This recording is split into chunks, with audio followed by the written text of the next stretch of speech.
Bonjour à tous, bienvenue à Tonnerre dans la maison de l'illustre chevalier d'Éon, le plus célèbre des personnages de cette ville, le chevalier d'Éon, un homme aussi à l'aise en tenue de dragon qu'en tenue de femme. Philippe Luit, bonjour. Bonjour. Vous êtes le propriétaire des lieux, vous avez couru après votre héritier, vous êtes l'héritier, vous avez couru après votre ancêtre toute votre vie et vous avez ramené beaucoup de choses. Voilà, alors ça c'est mon premier achat quand j'avais 15 ans à la salle des ventes de Fontainebleau. C'est une épée en dentelle d'argent du chevalier d'Éon avec une lame de Solingen gravée d'or et d'argent. Et depuis j'ai réuni environ 250 souvenirs personnels du chevalier d'Éon et beaucoup de livres et de documents sur lui. Alors, c'était un militaire, mais pas seulement, il était très, très fin diplomate et surtout quelqu'un de très intelligent. Oui, c'est un petit génie puisque à 17 ans, il est docteur en droit canon, docteur en droit civil. Il parle les 5 principales langues européennes, plus le grec, l'hébreu et l'araméen. Et il est la meilleure épée de Paris à 17 ans. Donc c'est vraiment un personnage tout à fait étonnant qui a eu une vie très importante de diplomate, de militaire, d'écrivain. Voltaire disait que c'était l'esprit le plus brillant du XVIIIe siècle et également la meilleure épée de l'époque. Vous avez dans votre collection son casque, son casque de capitaine des dragons. Voilà, il était capitaine au régiment de dragons et c'est son casque en effet.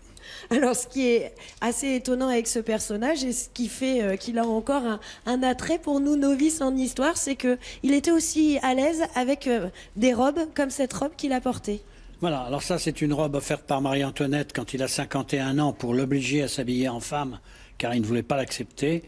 Mais Louis XVI lui ayant ordonné, Marie-Antoinette lui a offert une garde-robe de 20 robes faite par sa modiste Rose Bertin, dans les plus beaux tissus qui soient. Et ça, c'est la seule qui est survécue et qui appartient à la ville de Tonnerre. C'est dans son métier d'agent secret qu'il a été obligé de se déguiser en femme.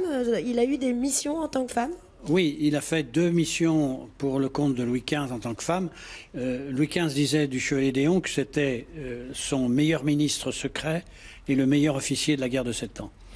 Et il a fait une mission à 25 ans à Saint-Pétersbourg pendant 9 mois, où il est devenu la lectrice de la tsarine Élisabeth, qu'il a ramenée dans l'alliance franco-autrichienne. Et ensuite, pendant une centaine de jours, quand il est ministre plénipotentiaire à Londres, où il va préparer un plan de débarquement que Louis XV lui avait demandé d'organiser à l'époque. Là, on voit un tableau où il est en femme, mais on le sent pas très à l'aise. Il est barbu, il est mi-homme, mi-femme. Alors là, il a 51 ans, il obéit aux ordres du roi et donc il accepte d'être habillé en femme.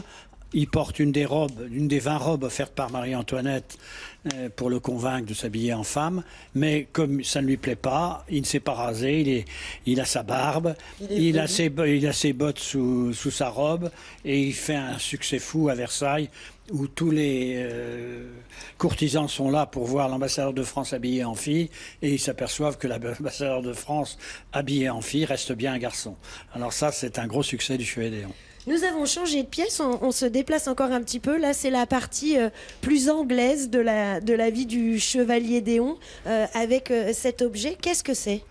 Alors là, vous avez le fanion du trompette de Louis XV qui a fait toute la guerre de 7 ans avec Louis XV et que Louis XV a offert au chevalier d'Éon car il estimait que ça avait été le meilleur officier de la guerre de 7 ans.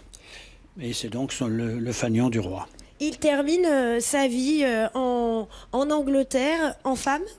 Voilà, oui, il est en Angleterre au moment de la Révolution. Il est considéré comme le premier émigrant et il est comme le premier émigré. Tous ses biens sont saisis et il est obligé de finir sa vie. Et pour gagner sa vie, il crée un cirque en donnant des spectacles d'escrime. Où à 62 ans, il bat les meilleures épées d'Europe. Et là, par exemple, il est confronté au chevalier de Saint-Georges, qui était un officier révolutionnaire qui passait pour la meilleure lame de la Révolution, et que la dame de 62 ans va battre à plate couture.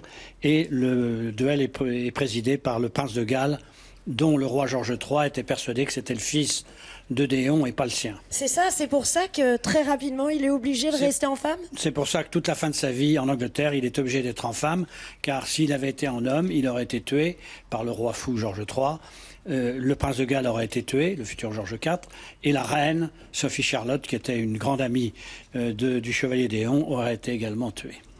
D'accord, donc une vie qui se termine très malheureusement pour ce chevalier d'Éon, mais qui reste très illustre ici à Tonnerre. Vous pouvez venir visiter le musée du 1er avril au 11 novembre. Allez vous rendre aussi à la bibliothèque de Tonnerre qui possède de nombreux documents, et surtout venir rencontrer Philippe Lhuit, qui est un fervent admirateur de son ancêtre et qui a plein d'anecdotes croustillantes à vous raconter. Merci beaucoup.